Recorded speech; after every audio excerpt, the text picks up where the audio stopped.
শাকিব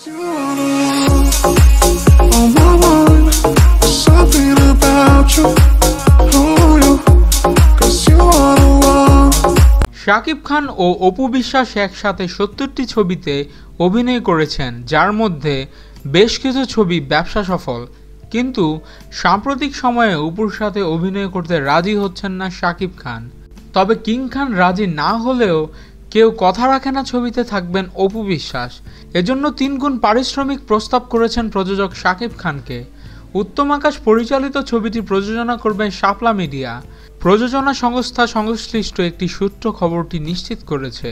সূত্রটির দেওয়া তথ্য অনুযায়ী শাকিবকে প্রযোজক সেলিম খান বলেছেন, প্রয়োজনে আপনি ৩ গুণ পারিশ্রমিক নেন, কিন্তু অপুর সাথে ছবিটি আপনাকেই করতে হবে। জবাবে শাকিব বলেছে, অপু ছাড়া অন্য নায়িকার সাথে কাজ করতে আমার সমস্যা নেই। শাকিব বর্তমানে কলকাতায় রয়েছেন নবাব ছবির প্রচারণায়। সেখানে শুক্রবার ১২২টি হলে মুক্তি পেয়েছে নবাব। জানা গেছে শাকিব কলকাতা থেকে দেশে ফিরলেই তার সাথে এ নিয়ে আবারও মিটিং হবে। আশা করা যাচ্ছে শাকিব রাজি হবেন। শাপলা মিডিয়ার প্রযোজনায় শাকিব খান আমি নেতা হব ও মামলা হামলা ঝামেলা নামে 2টি ছবিতে চুক্তিবদ্ধ হয়েছেন।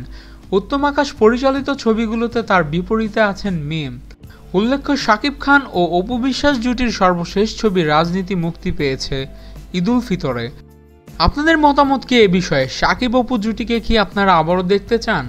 যদিও শাকিব খান অপুর সাথে কাজ করতে চাচ্ছেন না বলে জানা গিয়েছে। আমাদের এখনই কমেন্টস করে জানান, এবং আমাদের ভিডিও ভালো লেগে থাকলে অবশ্যই চ্যানেল সাবস্ক্রাইব করতে ভুলবেন না। ভিডিওতে লাইক দিন, শেয়ার করুন। ধন্যবাদ।